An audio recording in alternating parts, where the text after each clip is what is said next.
Quelles sont les caractéristiques de mode pub?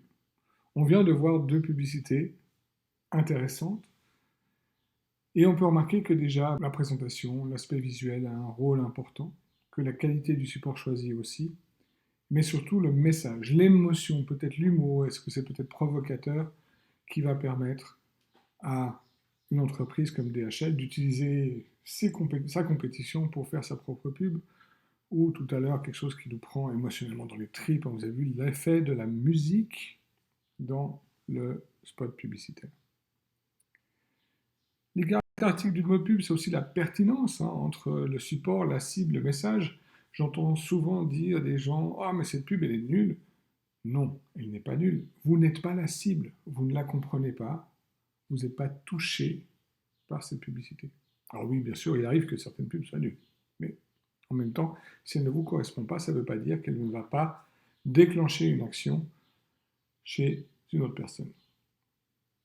L'action, justement, c'est l'élément qui est important, et la mémorisation du message. Ça peut être à travers une musique, à travers un slogan, à travers une façon drôle de transmettre quelque chose. Vous vous rappelez peut-être, j'ai 5 secondes pour vous dire que Ovomaltine, c'est de la dynamique. Hein, quelque chose dont en tout cas les gens de ma génération se rappellent, et peut-être que vous pas, mais en tout cas ça nous a marqué.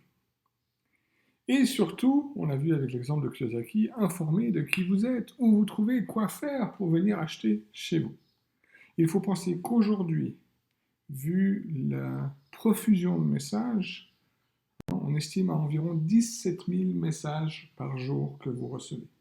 Et si vous regardez autour de vous, déjà sur votre ordinateur, il y a sûrement la marque de l'ordinateur, il y a peut-être la marque de la puce à l'intérieur de l'ordinateur. Autour de vous, peut-être la clé USB a un petit logo. Je ne sais pas ce que vous avez, mais votre machine à café, il y a deux marques peut-être.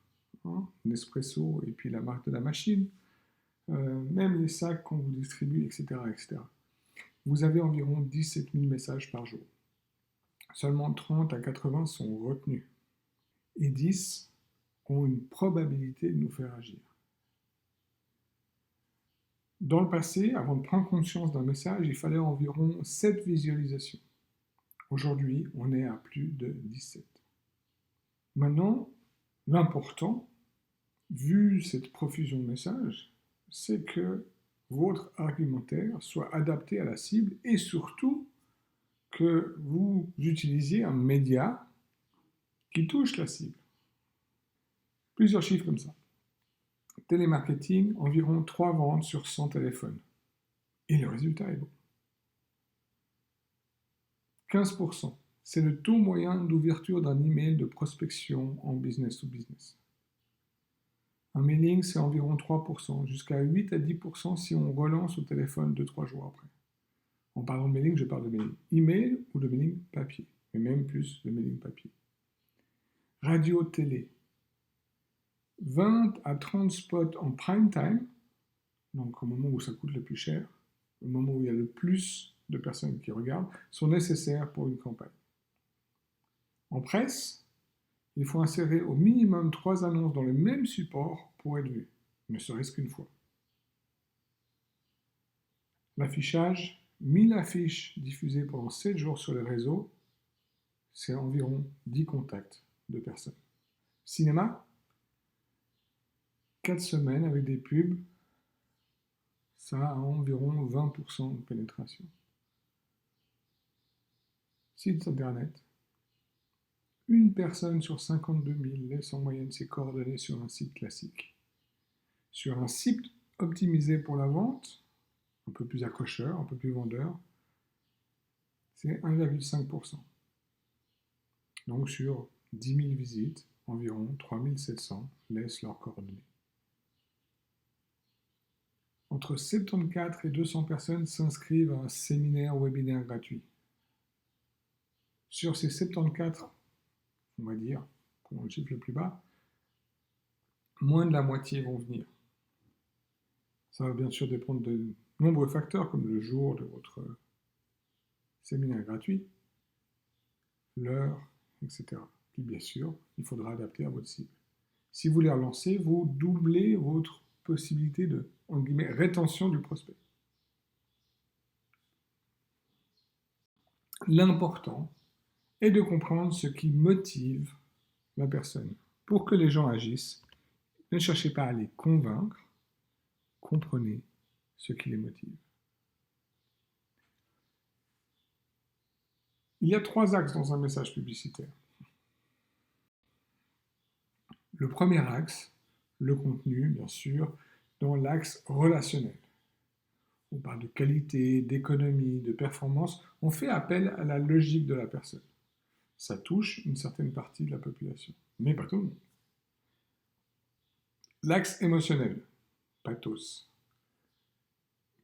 On cherche à susciter une réaction affective par rapport à notre produit ou à notre service.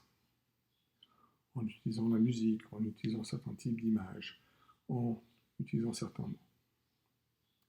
Et l'axe éthique, ethos, où on va mettre en avant le sens moral, les valeurs défendues et que le prospect défend aussi pour l'inciter à s'intéresser à notre produit ou à notre service.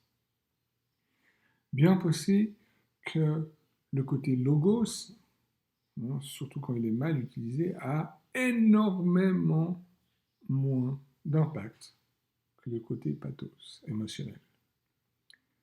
Ainsi, je vous disais, votre téléphone a été dessiné, designé avec les meilleurs matériaux waterproof. Est-ce que ça vous parle? Beaucoup moins que maintenant, vous pouvez aller vous pouvez aller nager avec votre téléphone. Là, on voit qu'on implique le client en utilisant le vous. Un autre exemple, pourquoi les gens désirent un chien? Ce ne sont pas pour ses caractéristiques techniques, 4 pattes, une langue, un museau, des grands yeux. Non, les gens recherchent le côté émotionnel. C'est l'amour inconditionnel que le chien peut leur porter. Et même si le chien a une patte en moins, c'est pas grave. Bien sûr, le discours doit s'adapter à l'interlocuteur. Si vous venez d'acheter une BMW, par exemple, vous dites à votre mère que c'est pour sa couleur et son allure. Vous dites à votre conjointe que c'est pour la sécurité de la famille. Mais soyons honnêtes, vous la voulez spécialement pour ses 420 chevaux, pour sa zone rouge fixée à 8400 tours, pour une expérience de conduite ultime et pour impressionner vos amis. Bien sûr, ça va dépendre des valeurs de chacun. Personnellement, ce n'est pas ce que je défends. Mais c'est vrai que le discours s'adapte à la personne. On voit que les entreprises l'utilisent de plus en plus. Les marques commencent à raconter leur histoire. Pourquoi? Pour attacher et permettre que la personne s'attache émotionnellement à ce qui se passe. Et il y a bien sûr la manière de dire. Là, je vais vous montrer une pub canadienne, très intéressante, qui joue sur les mots et surtout la future nouvelle version. Je vous laisse donc aller les voir juste à la suite de cette leçon.